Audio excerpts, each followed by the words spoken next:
غازی شہزاد کون ہے، اس کا تعلق کس ریاست سے ہے، کس قبائل سے ہے، اور آج کل وہ کون سی جیل کے اندر نظر بند ہے، اور اس کا کیا قصور ہے کہ اس کو نظر بند کیا گیا ہے۔ آج یہی موضوع ہمارا زیر بحث رہے گا۔ ایک نئے ولا کے ساتھ سردار سجاد آپ کی خدمت میں حاضر ہے۔ ناظرین، میری ویڈیو اگر آپ کو پسند آئے اسے لائک اور شیئر ضرور کیجیے گا۔ غازی شہزاد ولد نواب خان، قوم سدن سدوزئی، تحصیل تراڑکھل، ضلع سنوتی کا رہنے والا ایک ناڈر دلیر بہادر مجاہد ہے۔ ناظرین، اس نے پاکستان آرمی میں 4 سال سے زائد عرصے تک کام کیا ہے اور پاکستان آرمی کی فرنٹ لائن پر رہ کر اس نے انڈین آرمی کے خلاف جو ہے اس نے بہت بڑا کام سر انجام دیے۔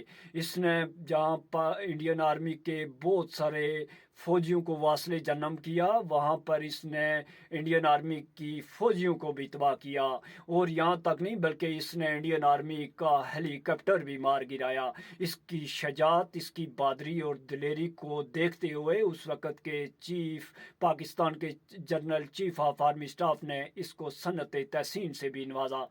ناظرین، ایسی کیا وجہ بنی کہ اس نے پاکستان آرمی کو خیر آباد کہہ دیا؟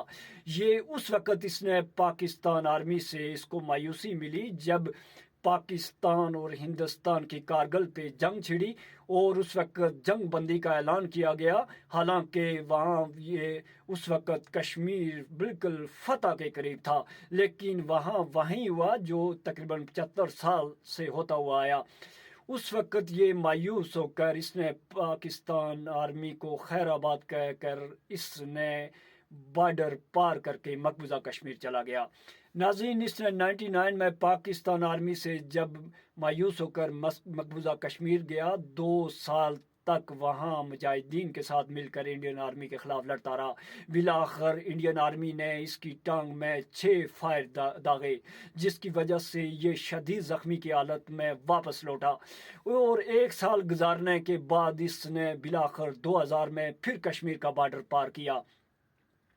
2007 میں انڈین آرمی نے اس کو ایک بار پھر گرفتار کیا، اور 2012 میں اس کو آخر قیدیوں کے بدلے میں رہائی ملی۔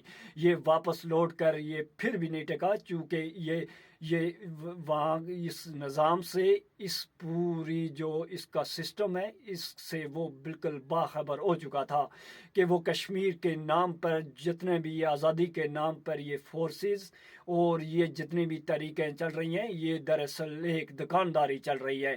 اور اس سے مایوس ہو کر اس نے عہد کیا، اس نے اپنی ایک تحریک جو ہے وہ شروع کرنے کا اعلان کیا، اور اس نے پلندری میں ایک پریس کانفرنس رکھی، پریس کانفرنس کا انعقاد کیا، اور وہاں پر ایک تحریک کا آغاز کیا، جس تحریک کا نام اس نے تحریک تحفظ ریاست جموں کشمیر رکھا۔ ناظرین، اس نے چند نکات جو ہے اس نے پیش کیے۔ اس نے سب سے پہلے جو ہے کشمیر تحریک آزادی کی بات کی کہ خود مختار کشمیر ہوگا۔ اس کے بعد اس نے آزاد کشمیر کے اندر جو ہے جتنے بھی سیاسی جو غیر ریاستی سیاسی جو وہاں پہ پارٹیز لانچ کر دی گئی ہے، اور ان کے کینڈیڈیٹ کو اس نے اعلان کیا کہ الیکشن لڑنے نہیں دیا جائے گا۔ اس کے بعد اس نے عسکری ونگ رکھنے کا فیصلہ کیا، یعنی کہ بیس کیمپ رکھے گا اور وہاں پر مجاہدین کو ٹریننگ دے گا، جس کی بنیاد پر پاکستانی ایجنسیز کو یہ اس کی حرکت راس نہ آئی، اور بالآخر اس کو اٹھا کر غیر نامعلوم مقام پر منتقل کر دیا گیا۔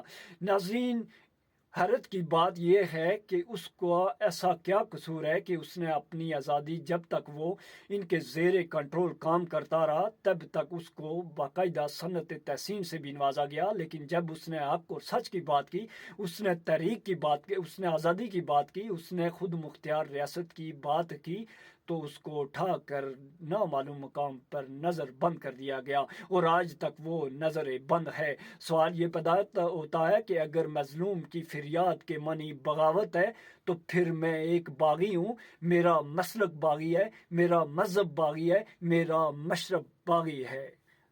اللہ حافظ۔